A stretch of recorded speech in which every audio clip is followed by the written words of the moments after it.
સત્ય મૌન થઈ જાય છે, કેમ કે એ જાણે છે કે અમુક વાતનો જવાબ સમય સારી રીતે આપશે. જિંદગીમાં સંબંધો એવા બનાવો કે સામેવાળાને ખોટું બોલવાની જરૂર ન પડે અને તમારે સાચું જાણવાની. મનનું મનમાં રાખતા નહીં, તક મળે ત્યાં બોલી દેજો. ગૂંચ બનવાની રાહ ન જોતા, ગાંઠ મળે ત્યાં ખોલી દેજો.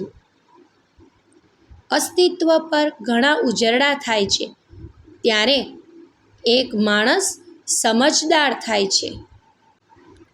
જીવનમાં એટલો સંઘર્ષ તો કરી જ લેવો કે આપણા બાળકનો આત્મવિશ્વાસ વધારવા માટે બીજાના દાખલા ન આપવા પડે.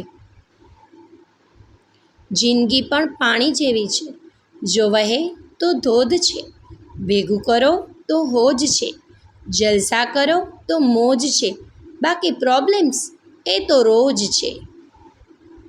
બધી જગ્યાએ આપણે જવાબ દેવો જરૂરી નથી હોતો. અમુક વાત ઈશ્વર પર છોડી દેવી જોઈએ, કેમ કે એ જ્યારે જવાબ આપે છે ને, ત્યારે દુનિયા મૌન બનીને સાંભળે છે.